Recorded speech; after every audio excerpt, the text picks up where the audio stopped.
What if Russia isn't ruled by strategy or ideology or even greed, but by an ancient law that defines what it means to be a man in a human tribe? A behavioral code passed down through bloodlines and warbands. Older than nations, older than constitutions, older even than religion. It's not written anywhere because it does not need to be. It lives in instinct. And once you see it, you can't unsee it. My name is Elvira Bary. I'm a writer born in the USSR, and today we are going to uncover why the Russian government behaves the way it does. It's not as complicated as it seems once you understand what you are looking at. The Russian state functions like a male alliance, a primitive one. It follows ancient rituals and behaviors that reach back thousands of years. The structures don't need to be designed or debated. They emerge on their own because they are hardwired, rooted in subconscious patterns we inherited from our ancestors. You can see this kind of alliance wherever humans form packs.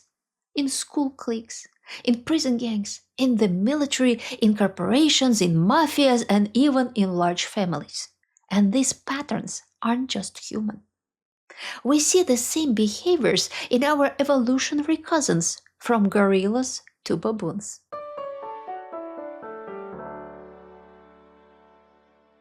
Before we dive into modern Russia, we need to understand what kind of social structure our species evolved to live in. What kind of relationships are we biologically wired for? Humans didn't evolve in nations or ideologies. For hundreds of thousands of years, our ancestors lived in small groups. These groups were centered around a few men, usually related by blood, along with women and children of various ages. The men formed the backbone. They compete with each other for dominance, but at the same time, they had to work together. Without cooperation, there was no way to hunt or defend the group. But the rules of the male alliance didn't apply to everyone, only to the men. Not to women, not even to their own children. The male alliance was sacred, even if you were at the very bottom of the pecking order. It carried a near mystical meaning. These alliances were formed through blood ties, shared hunting experience, or joint raids against rivals, and they were sealed with rites of initiation. If you wanted to join, you had to prove yourself through tests, rituals, or deeds specific to that group. Only then were you considered one of them. Sound like something from a prehistoric tribe? Not at all. These patterns still echo today in university entrance exams, frat initiations, Masonic lodges, religious vows, and more. The examples are endless. Originally, these practices were exclusive to men. Eventually, women started forming similar alliances, but these were modeled on male ones because they didn't evolve naturally in the same way. Think of priestess cults, convents, suffragette groups, and later feminist movements. Do women ever get accepted into male alliances? Yes, sometimes, but not everywhere. In groups where it's allowed, a woman must prove she can hunt and fight just like the men. She has to stand shoulder to shoulder with them in defense of the tribe. But when women are admitted into male alliances, the alliance often loses its sacred status for the men. This is a first for me and for this channel. Until now, I've never taken on sponsors. But when private internet access VPN reached out, I said yes, and here's why. Browsing without a VPN is like whispering state secrets in a crowded cafe. You think no one's listening? They are. I talk a lot about censorship and fear in Russia, but you don't need to live in a dictatorship to have your online life tracked, stored, or sold. Your data is exposed on public Wi-Fi, on your phone, even at home. Private internet access hides your IP and encrypts your traffic. It shields your digital life on every device you own. Think you've got nothing to hide? That's exactly what they are counting on. And here's something I genuinely love. PIA lets you access region-locked content in 91 countries. As a huge fan of British nature documentaries, I can finally watch titles like Earth and Big Cats which aren't even available in the US, by simply switching my location to the United Kingdom. No logging, no limits, just freedom. Right now, you can get 83% off by using my link, bivpn.com/Elvira Bary. It's just $2.03 a month plus 4 extra months free. Use my link below to sign up. It's risk-free with a 30-day money-back guarantee. You deserve the same protection the powerful take for granted. Thanks for being here. And now back to the video.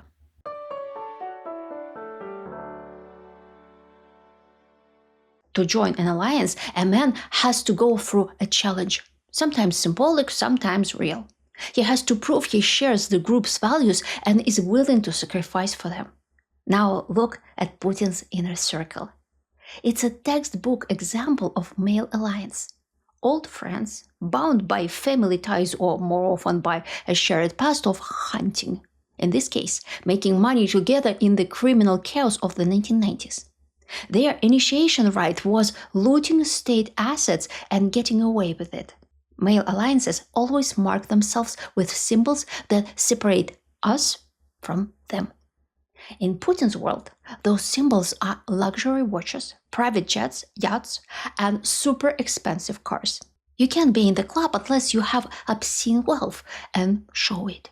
You must prove that you are ready to blow millions on useless trinkets. That signals to other insiders that you are one of them and worth doing business with. The same pattern could be found everywhere. Clergy wear special robes. Gentlemen clubs have custom rings.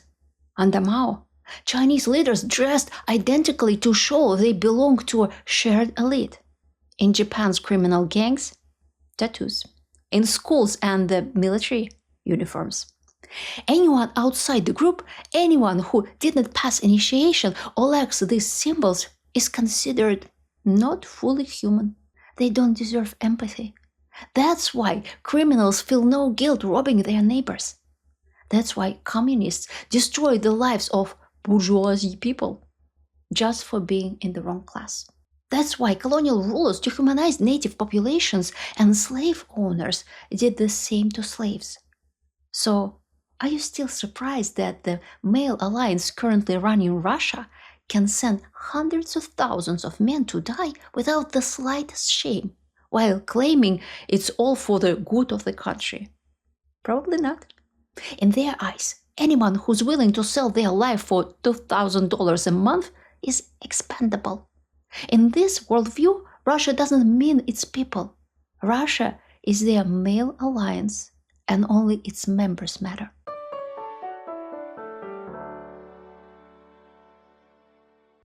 At the top of the male alliance stands the alpha. He takes whatever he wants. He can lash out at anyone, inside or outside the group, with no consequences. That man is Vladimir Putin. Right beneath him are his closest lieutenants. Below them, countless subgroups constantly jockey for rank. In today's Russia, your place in the hierarchy depends on your background, connections, position, and most of all, money. Members of the alliance compete fiercely, but not in terms of talent or value to society. The real game is control over budgets, resources, and the ability to harm others without repercussions. The most powerful are those who control huge state funds or command armed forces. Then there are the outsiders, the ambitious ones without enough power to back it up. These people are targeted. The whole pack turns on them, not just to tear them down, but to show loyalty to the alpha and climb the ranks by proving their usefulness. Take Alexei Navalny. From the alliance's point of view, he was a dangerous outlier. Ambitious, but without a position of fortune. Worse, he insisted on playing by the rules. He believed in the law, in courts, in fairness. That alone marked him as someone who didn't belong. And yet, he had the audacity to challenge the elite's right to exploit Russia. That's why he had to be destroyed, not by Putin directly, but by the pack. A collective attack carried out according to the logic of the male alliance. This logic explains why members often target weaker individuals for no reason at all. It's about dominance. The perfect victims are public figures who can't fight back. Directors, writers, actors. People who are visible, influential, and easy to tear down. The benefit? You earn points. Not with the public, who cares about that, but with other members of the alliance. That's why under Stalin and Mao, culture workers were purged en masse. The same thing is happening under Putin, just on a smaller scale. You might ask, why bother? Are these people even a threat to the regime? Their answer lies in ritual. If you understand the male alliance, it all makes perfect sense. In a male alliance, the alpha male must constantly humiliate his subordinates, not just to assert dominance, but to maintain his rank. It's ritual. His subordinates, in turn, do the same to those beneath them. Putin doesn't usually display this in public, but reports suggest it happens behind closed doors. If you want a public example, just watch Belarusian President Alexander Lukashenko. He routinely screams at his officials on live television. That's what ritual humiliation looks like. Among equals within a male alliance, there's constant needling and provocation. It's a test. Can I boost my status at your expense? The winner climbs the hierarchy, the loser drops fast. That's exactly what aristocratic duels were all about. To protect your rank, you must challenge any sign of superiority from your peers, or risk being seen as weak, which is a social death sentence. But no matter how humiliated you feel, you must endure anything the alpha throws your way. This leads to chronic stress.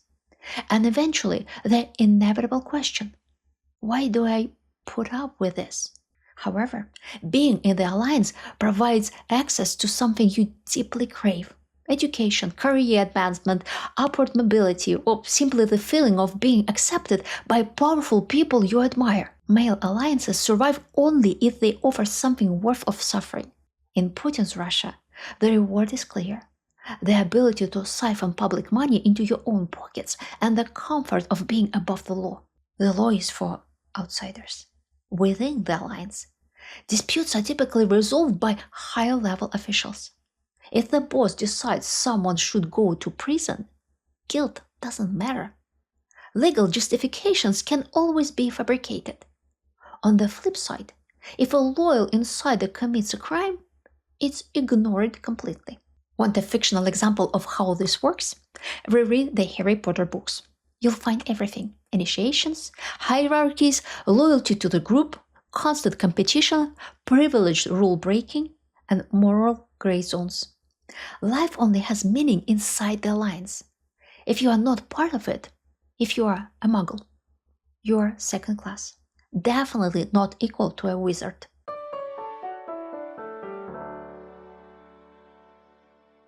This logic doesn't stop at Russia's borders. It carries into international relations.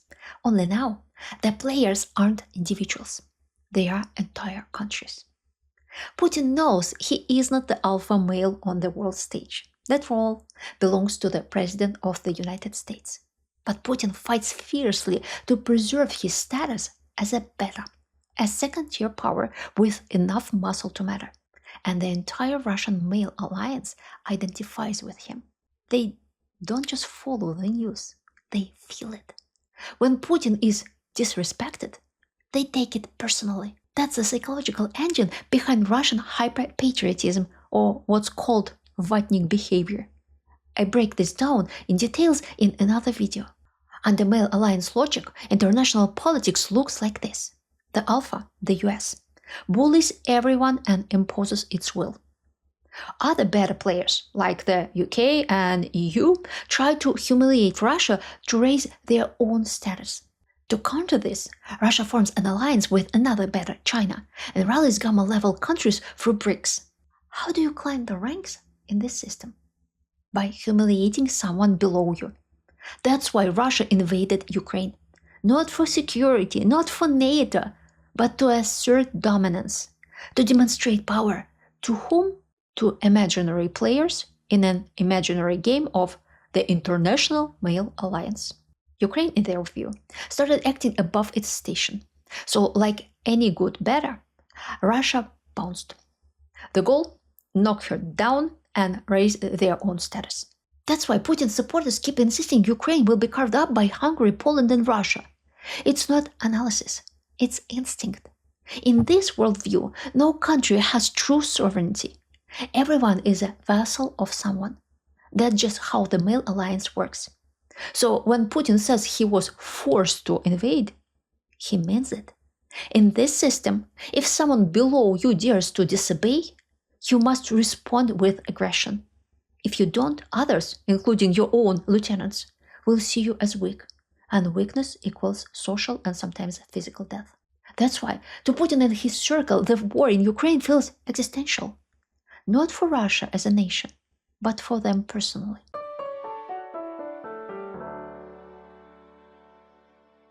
Trying to negotiate with Putin without understanding the logic of the male alliance is pointless. Trump may offer him a deal, but Putin is not interested in money. He is already one of the richest men on earth. He's fighting for status. If other powers wanted to carve up Ukraine with him, he might go along. That wouldn't be humiliating. It would be fair play between powerful men sharing the spoils. But instead, the Alpha, the US, and the betters, EU and UK, are ganging up on him and demanding he back down from Ukraine. That's unthinkable. That would drop Russia to third-tier status. Irrelevant, not respected, not feared. If Putin can't even subdue Ukraine, who is he? He often says the West betrayed him, and he really believes it because he expects other players to follow the rules of the male alliance. But they don't.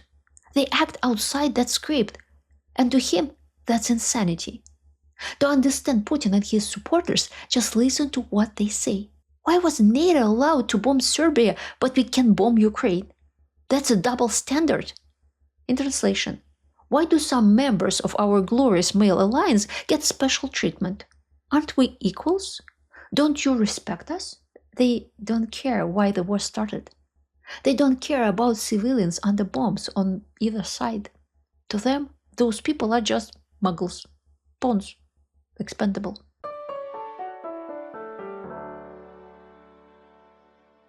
The worldview shaped by the male alliance is not something fringe ideology. It's deeply embedded in Russian society. Even highly educated people, fluent and articulate, will confidently explain to you how realpolitik works. They'll argue that all societies function the same way. Life is a struggle. Either you fight for your place under the sun or you get eaten. The West may pretend to believe in democracy, human rights, and national sovereignty, but Russia doesn't pretend. It simply defends its rights, just like any other better player in a global power game. You can convince people with this mindset that the world moved on from this logic a long time ago, that it no longer fits the reality of the 21st century. As I mentioned earlier, male alliances are deeply encoded into our behavioral instincts.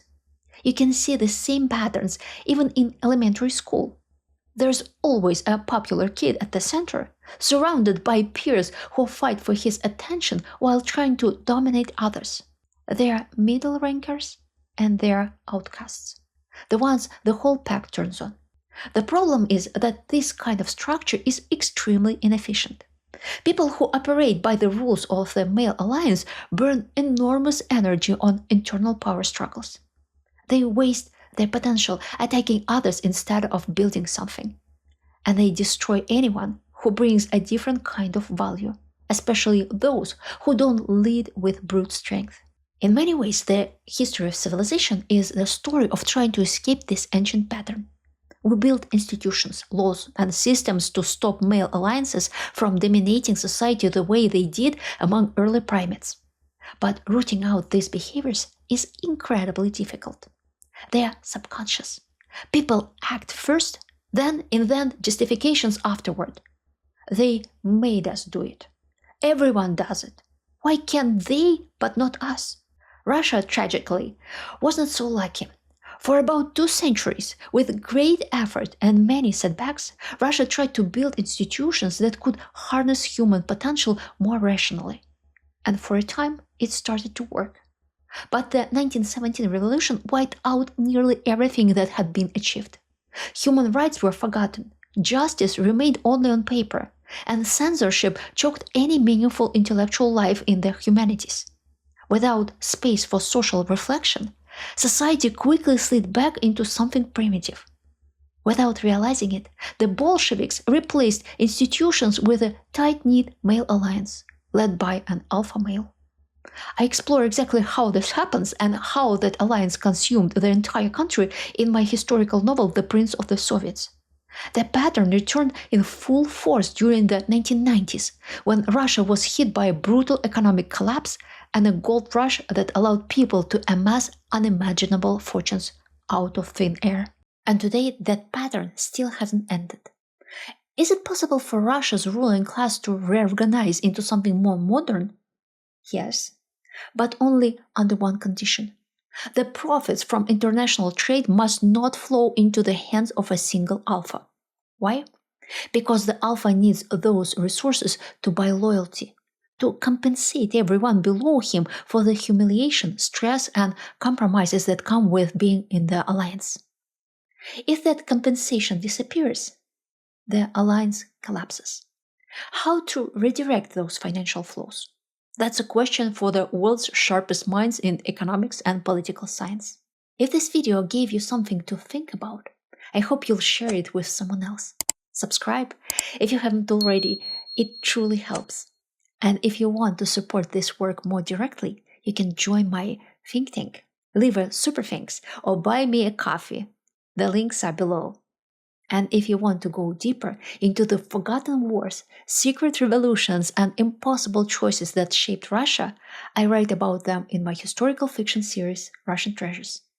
Thank you for being here. Thank you for listening.